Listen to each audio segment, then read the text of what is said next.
Hey everybody. Okay, so I've got a little bit of a different video today. I had originally picked up my coins from Wells Fargo, and I had a brand new box or uncirculated box of dimes and pennies. So I took them to another Wells Fargo to deposit them, but I don't use that branch often, but the lady there knows me and knows that I like to hunt coins. And so she was able to trade me the box of dimes and the box of pennies for $150 in quarters, and then a bunch of customer wrapped nickels. And what I like about the customer wrap is I have a bunch of different types of rolls in there. I've got one with some smileys on it. I've got a couple of single rolls here, the purple one over there and this blue one. But at least I hope that it wasn't one person who just, hunted a box of nickels and then just wrapped them up and took them to the bank. So I know hope's not a good strategy, but I'm hoping those will be somewhat decent. And then for the pennies, same thing. They are customer wrapped, but in this case, they are all the same type of wrapper. Now I did check a couple of the ends. They are circulated, so hopefully we'll find some good stuff in there. I'm gonna start off with the quarters. I don't have good luck with quarters. I've only found 3 silver dimes and, 3 silver quarters in the past 4 months. So, and I hunt a box of quarters a week. So I don't have very much luck with quarters, so I'll start with them. Then I'll probably head to the pennies and then the nickels. So let me get started on the hunt and I'll come back when I find something good. Roll 13 of the 15 quarter rolls. And I've got something silver here, or silvery. It's right there, but it's not the right color silver. Yep, it's a Canadian. I don't find too many Canadians in customer wrap rolls, but 1977. That's right, that's pretty sweet. And I've got a bunch of finds here, but I'll explain them after I do these 2 rolls here. And that's it for the 15 rolls of quarters. And the only thing I really found is that Canadian, but I did find what looks like a collection dump of the state quarters. And you probably aren't going to be able to tell over the video, but these are all in really, really good shape. Let me give you an example here. I'll put this Delaware quarter side by side. This is normally what you find here. It's not in terrible shape, not a lot of heavy scratches. It's just, it looks a little dull. And then you compare it to something like this. It's just very light scratches. No real damage on the front, the obverse. And it's just in great shape. Most of these have a little bit of plastic tint to it. Like someone had them stored in an album and I guess they decided they needed the money. Versus the quarters. So there's almost, I think 60 here. I'm not going to keep that one. But anyway, so that's not bad. I just finished a quarter album for my first son, and my other one, who's not really into coin hunting, wants one. So this will help me get started on that. All right, now let's go after that box of pennies. Okay, so here's the penny box. I just put a piece of tape on there to hold it down a little bit.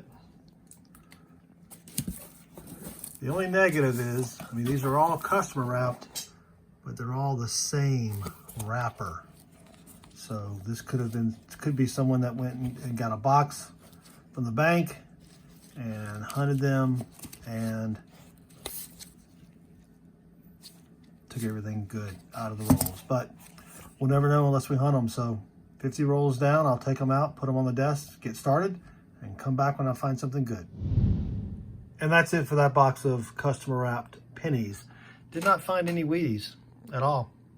I did find a little over 2 pounds of copper, so that's good. And that weight is not even including these that I pulled out. I'm building a couple of albums with my kids, and we're starting over from scratch. So we need all new pennies. I mean, I do have some that I've already saved, but I'm going through and pulling out some that are decent looking. The best one was this 1960D. It has a little stain to the left of the date, but other than that, it's in pretty good shape. No corrosion. Really nice. So that'll go into the album. I did find one in the 50s, of course, first year memorial, 1959, out of Philly. It's not in bad shape either, so I'll be keeping that.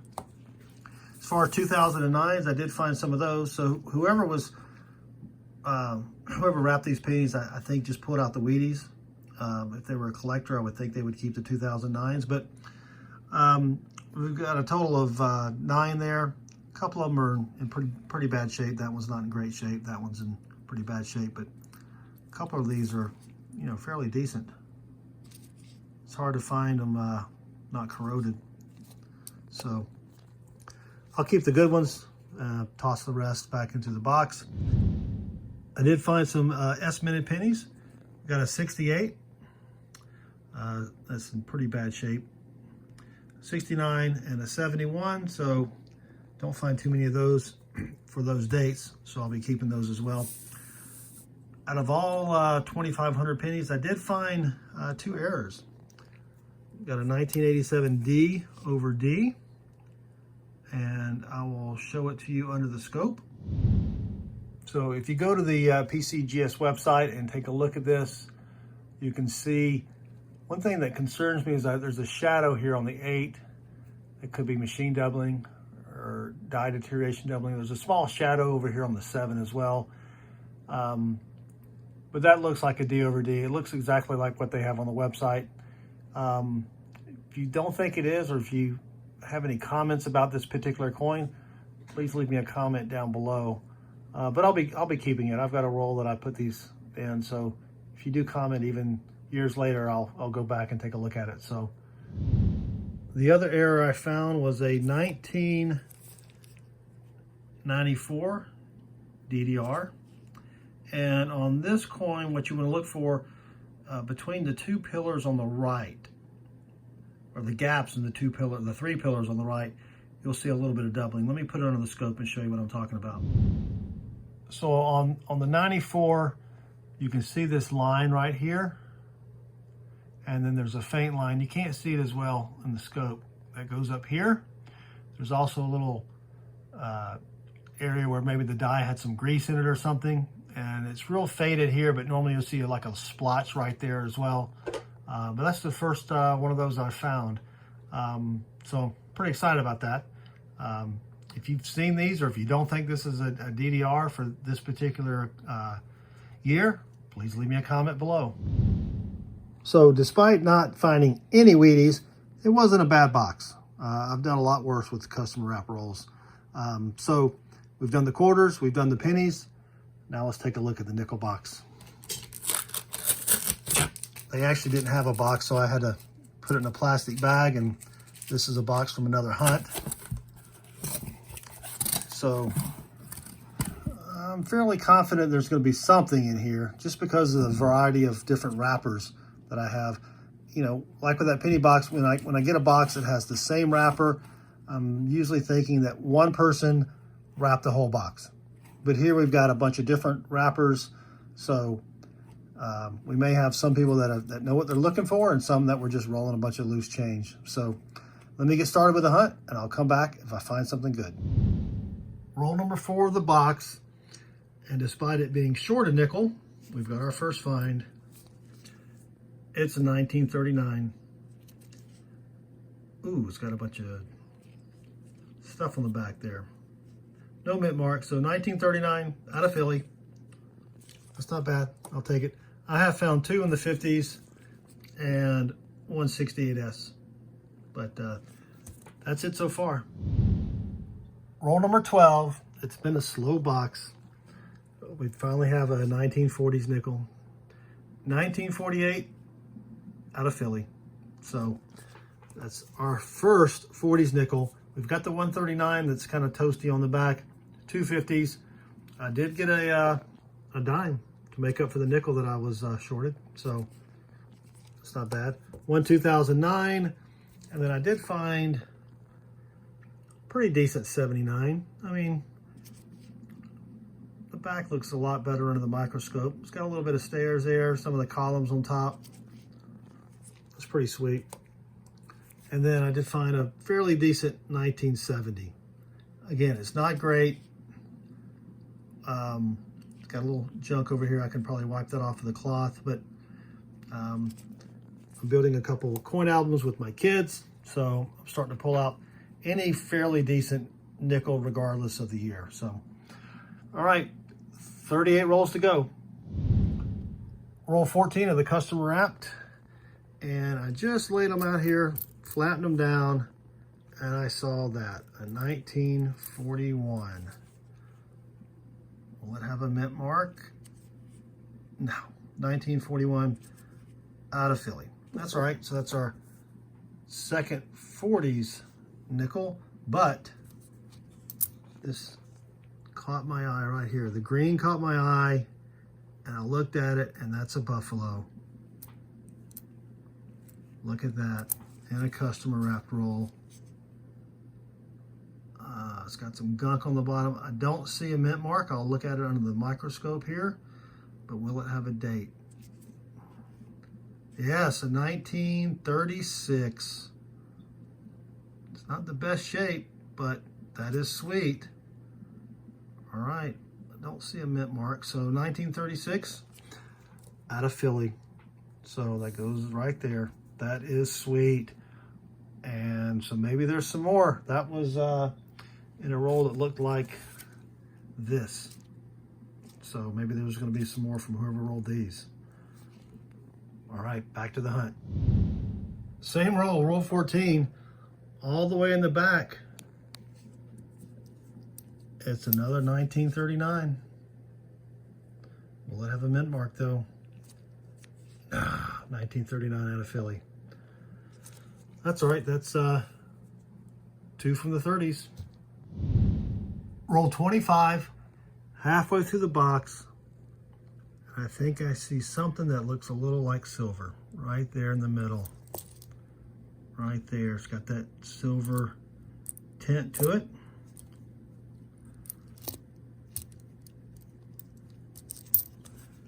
It's a 1943, sweet. Out of Philly.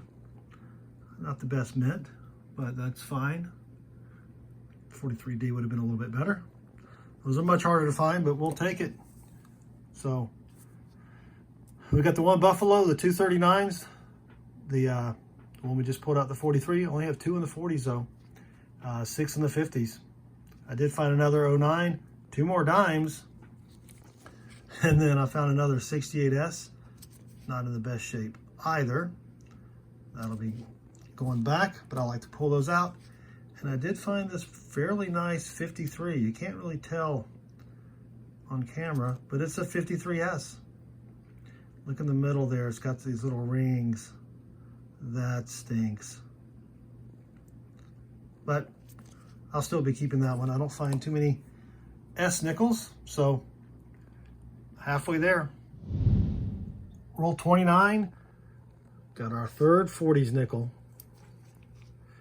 1947 out of Philly. All right, that's sweet. So we'll take that. Found a couple more in the 50s, so I'm now up to 10 from the 50s. I think I already showed you this. Yeah, I showed you the 53S.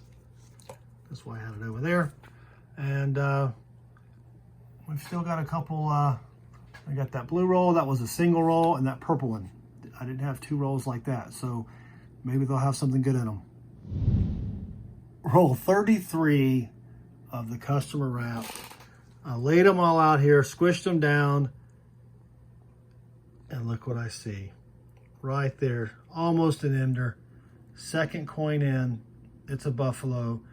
And then as I scanned, I went, oh.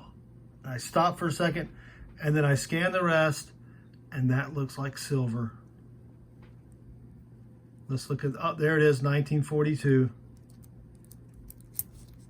A 1942 silver war nickel. What's going to be the mint? Is it going to be a 42D No, 42p. It is kind of hosed. It's not in the best shape, but still.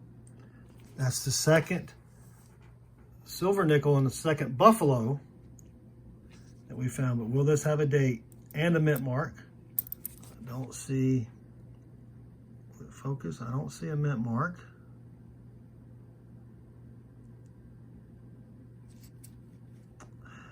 And it looks like there's a date. Looks like I can see part of it. Let me look at it under the scope. It's tough to see, but that looks like 1920. I don't think it could be anything else.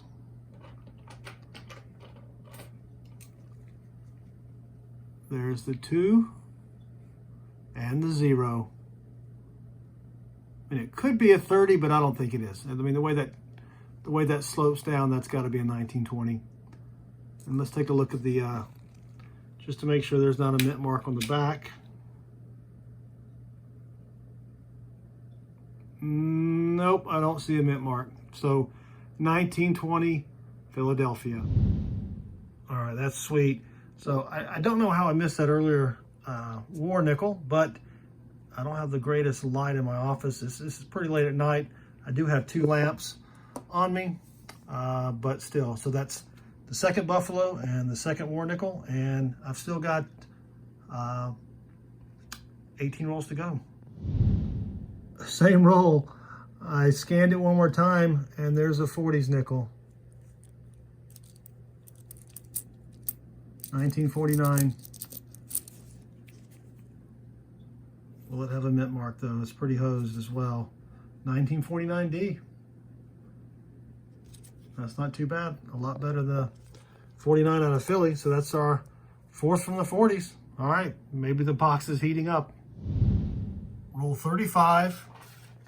This was the lone blue roll. And we've got a 40s nickel. 1940. And it's kind of hosed. Out of Philly. That's all right, I'll take it. That's 5 in the 40s. We're up to 19 in the 50s. 2 war nickels, 2 buffaloes, and 2 39s. Roll 42, which is this roll, and this is why you gotta love customer wrap rolls. This should weigh 200 grams, give or take. This roll is about 6 nickels short. In fact, if you take it and stack it up against another roll, see if I can do this with one hand. Look at that. That's crazy. And that's it for the customer wrapped nickel box. I gotta tell you, it did a lot better than I thought. I was really not looking forward to hunting these. It got a little cold at the end, but I've still got quite a lot of finds here. I'll give you a quick recap. I did find 3 dimes, and I don't know how, when you're wrapping your own coins, you stick a dime in there. And they had, 49 nickels and 1 dime. So it wasn't like they were replacing 2 nickels with a dime. Found 3 2009. None are in great shape. I'll still keep them though. I found 4 more 68 through 70 S nickels. We got a 69, 68, a 69, 2 70s. That makes 7 total. And I did find what I think is a 1964 D over D. Let me put it on the scope and have you take a look. So normally with a D over D, you don't see what looks like doubling on the side of the building here, but then you've got doubling over here, doubling there, doubling on the side. Now the rest of the coin is hosed. I mean, it's worn away, but this looks like a D over D. If you think it is or not, leave me a comment below if you don't mind. So next I found some fairly decent 2005 coins. Again, I'm making some albums. I think I have enough of these, but they look pretty good.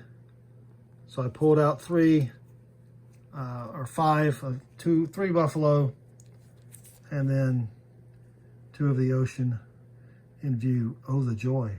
So I got a couple of those. They look pretty good. I'll be using those for the albums. As far as, actually, let me go over here. So I did find a fairly decent 1964 for the albums. It's a, 64D, very common coin, but then I found a fairly decent 1970 as well. So I'll be keeping that. And then at last, the 1979. That actually has a little bit of steps in the middle. So those aren't too bad. Now on to the 50s. I did find quite a few in the 50s. I think I've got at least 15 here. So I've got two 52s out of Philly. And we found this 53S. I mean, it's not the best condition, but it's still a 53S. So that's nice.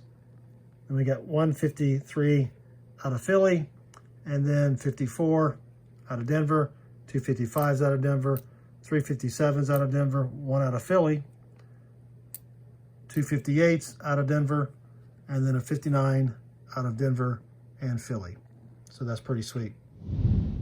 As far as 40s nickels go, we've got a 1940, a 41, a 47, a 48, all out of Philadelphia, and then one really dirty 49 out of Denver.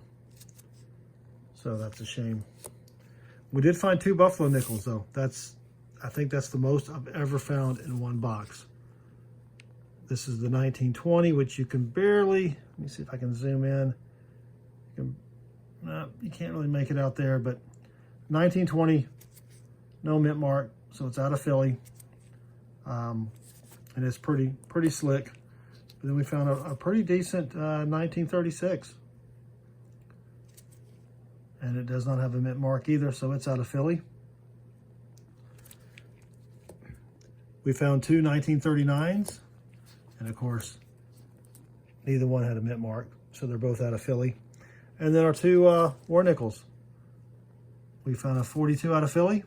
It's pretty slick. And then the 43 out of Philly as well. And I don't think I've found two war nickels in the same box either.